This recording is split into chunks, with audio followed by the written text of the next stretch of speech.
Kasus pemerkosaan belasan santriwati oleh guru sekaligus pengasuh pesantren di Cibiru, Bandung, Jawa Barat menjadi sorotan publik. Selain kasus pemerkosaan, kini Kejaksaan Tinggi Jawa Barat juga mendalami dugaan penggelapan dana bantuan hingga eksploitasi anak. Pondok pesantren TM di Cibiru, Bandung, Jawa Barat ditutup pasca mencuatnya kasus bejat oknum guru sekaligus pengasuh pesantren terhadap 13 santriwatinya. Salah seorang pengurus RW menyatakan jika aktivitas di lingkungan pesantren memang tertutup. Kemenag ya, ikut dalam artian ikut juga untuk meminta izin kepada kami di sini. Dan kumpulnya pun di masjid. Begitu berjalan pesantren ini, memang aktivitas santrinya itu kita berbaur di sini, ikut berjamaah. Tapi setelah setahun lebih setelah pembangunan masjid ini, tiba-tiba tidak ikut berjamaah lagi di sini.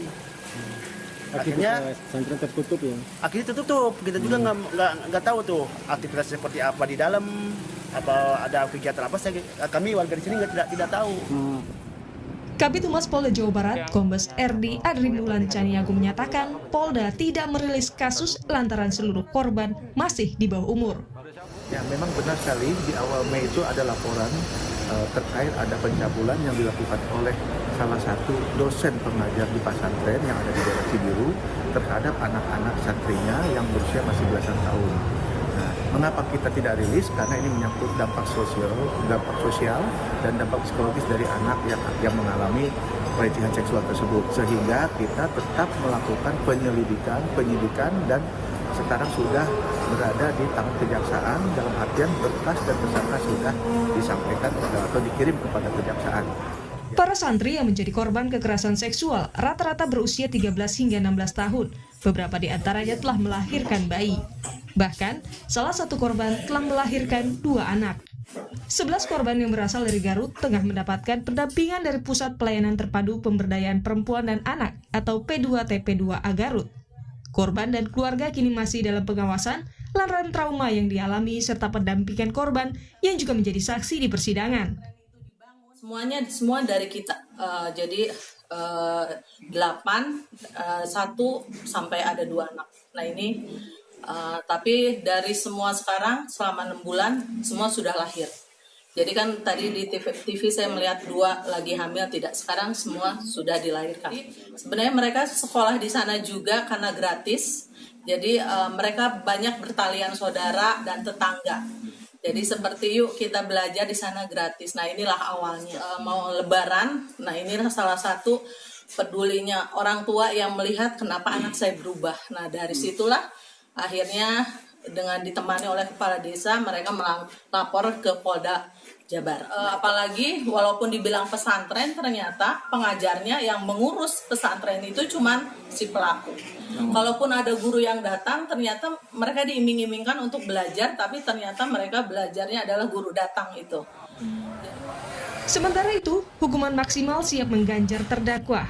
Lantaran Kejaksaan Tinggi Jawa Barat juga tengah menyelidiki temuan baru, diantaranya dugaan penyelewengan dana bantuan untuk pesantren. Untuk kemudian menginformasikan pada kami, sehingga nanti akan kami lakukan tuntutan ya, semaksimal mungkin terhadap pelaku yang bersangkutan. Ada kemungkinan untuk hukuman kebiri, Pak? Nanti kita lihat ya, kita lihat. Pasti akan kita lihat, akan kita pelajari, akan kita kemudian kaji secara lebih lanjut terhadap yang bersangkutan itu. Karena korbannya cukup banyak, Pak. Ya, 13 orang itu.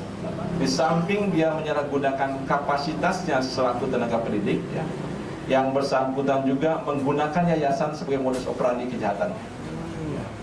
Jadi ada dugaan-dugaan kami ya dari teman-teman intelijen sudah melakukan pengumpulan data dan keterangan ya, melakukan penyelidikan ya, bahwa ada dugaan kemudian juga menggunakan ya, dana ataupun menyalahgunakan dana yang berasal dari bantuan pemerintah untuk kemudian misalnya digunakan untuk katakanlah menyewa apartemen, hotel dan sebagainya. Sementara anggota Komisi 3 DPR RI Cucun Ahmad Samsurizal menyatakan kasus ini mendorong RUU Tindak Pidana Kekerasan Seksual RUU TPKS segera disahkan untuk membuat efek jera serta adanya pencegahan kasus serupa. Ada oknum tenaga pengajar, tenaga pendidik pesantren yang melakukan asusila kepada santrinya.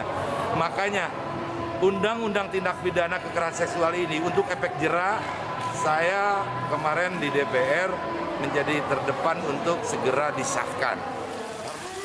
Kasus itu pertama kali dilaporkan kepada kepolisian pertengahan 2021.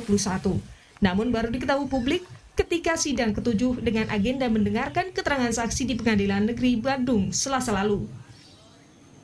Terdakwa HW, pengajar yang juga pemilik dan pengurus pondok pesantren TM, dituduh telah melakukan pemerkosaan terhadap 13 santri di bawah umur. Tim Liputan, Kompas TV.